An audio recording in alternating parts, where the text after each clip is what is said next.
Alright, today I'm demoing stuffed and rolled pork tenderloin, not loin, tenderloin, and this is a pork tenderloin. Okay, it's about a pound to a pound and a quarter. They usually come two to a package, and they're pretty much trimmed, but you do have a little bit of what we call the silver skin at the top.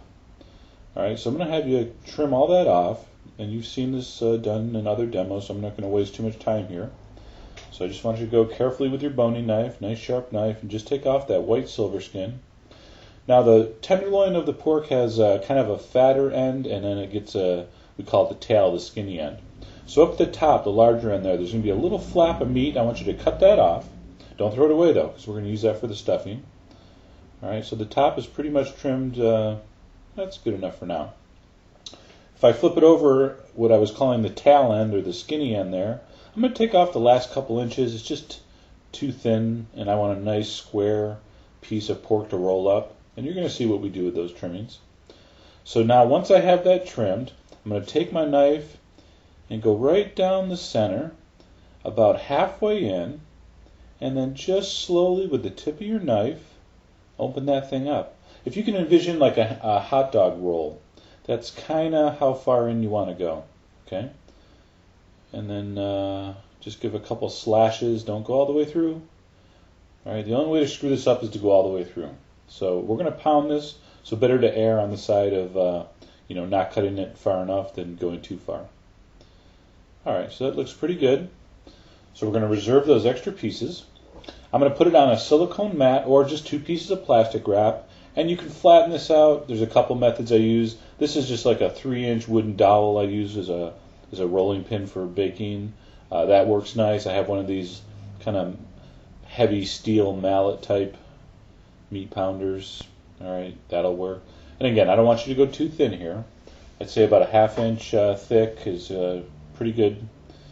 So I'm going to stop right about there. What I'm going to do here is I'm going to roll this up and put it in the fridge while I make my stuffing. Alright, in general, meat's a little easier to work with when it's cold. And if I missed a little piece of silver skin there, so I finished up my trimming. But you see how nice and even that is?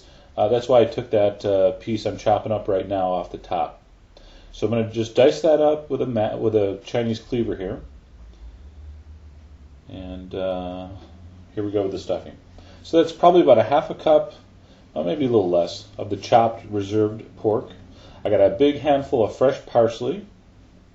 I snuck in a couple sprigs of rosemary, 1 whole egg. That was 3 cloves of garlic that I crushed. All the ingredients will be on the site as usual. That was a teaspoon of freshly ground black pepper and a big pinch of salt, another teaspoon. And here is the secret ingredient. These are currants. They're like little delicious raisins. Okay, so you can find currants right next to the raisins in the supermarket. I'm going to put in, 3 or 4 tablespoons.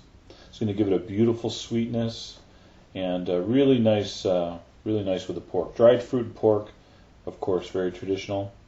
I'm going to take some olive oil here and give it a good 2 to 3 tablespoons of olive oil to really moisten that stuffing. Because this is going to be a bread stuffing, we're going to add some breadcrumb now. I'm going to put in 1/3 cup of just regular plain breadcrumbs. Now, because I have my fresh parsley and a little bit of rosemary in my herb mix there, I don't use the seasoned breadcrumbs. In fact, I very rarely use the seasoned breadcrumbs. I'd rather use the plain and season my own. And that's pretty much it. Take a fork and mix it really well. You don't have to worry about over mixing it, so you want to make sure everything's incorporated. And of course, I realized at this point, oh my God, I haven't put cayenne in yet. So I gave it a shake of red pepper, and then just from instinct, another pinch of salt. I just knew it needed it. All right, so we'll take our refrigerated, pounded, nicely squared off pork loin. We're going to put our filling in there. Now, wet your fingertips. Wet fingertips make this job so easy. I just want you to spread it nice and even, but you'll notice where we're going to roll towards, I want you to leave about 2 inches of meat with no stuffing. Alright, so pat it all down nice and even, but in the top, the front, that you're going to roll towards, as you see me in a second here, you're going to leave that meat without any stuffing on it, because as this cooks, the meat will stick to the meat, but the meat won't stick to the stuffing as well. So we're going to roll it and tie it, but I want you to, I really want to make sure you leave that little space there. Very important. And that's pretty much it. And again, don't roll too hard where you squeeze all the stuffing out. Be gentle. Be gentle with your tenderloin. Now the tying, there's so many complicated methods I see. It drives me nuts. This is not rocket surgery or rocket science or brain surgery. It's not either of those. Just make one tie at the front here, all right, one knot, and then we're just going to loop the string around, and we're just going to wrap it. We're not going to do any fancy knots. And again, if you take the culinary course online, I'll show you the fancy knots. But all we're going to do is we're going to go around and just at kind of a 45-degree angle, just wrap it one direction. All right, take it, pull it tight, wrap it around. Again, you don't want it so tight it's cutting into the meat. Wrap it around. Again, we're going at about a 45-degree angle to the meat. Wrap it around. So I'm going to get about 3 or 4 or 5 wraps this direction. When I get to the end, guess what? We're going to just turn it, and we're going to wrap it back the other way. Again, at 45-degree angles, and we're just going to crisscross, basically. And again, I'm not making any knots. I don't need to. It works. Again, the professional chefs hate this. They're like, oh my God, what is this shoemaker doing? All right? But it doesn't matter. It keeps it together. I don't have to do any crazy, knot work. When I get back to the end I started, I'm just going to snip my kitchen twine and just tie it to the little piece that was left over from our first knot. So again, that was not very complicated. Again, with experience, you'll know how tight to go. You don't want to go super tight, and you don't want to go super loose. That's just about perfect. Now what we're going to do here is we're going to take some salt and pepper, and we're going to season the outside well. Now the inside, that stuffing was very well seasoned with the garlic and the salt and the pepper and the cayenne. But I do want to season the outside. We're going to take a smoking hot metal skillet, all right, my stainless steel. I want you to brown that on all sides. Take your time. Give it 3 or 4 minutes per side. I'm going to say there's 4 sides. Then it goes in a 375-degree oven for 30 minutes approximately. What you want there is internal temperature of about 165. All right, so 30 minutes later, it came out of the oven, and it is ready to eat almost. Now, we got to let our meat rest before we untie it and slice it. All right, we need at least 15 minutes.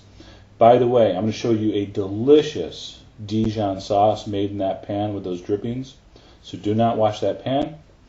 All right, I'm just going to put my meat on a piece of foil here on a plate. And after 15 minutes, after it rested nicely, I untied it, which was really easy, by the way, because I didn't have 17 different knots. All right, I'm going to give it some nice, kind of diagonal slices. You could cut it straight down if you wanted. But if you cut it at a little bit of an angle, you get a little wider of a slice, just makes for presentation. And look at that delicious rolled stuffing.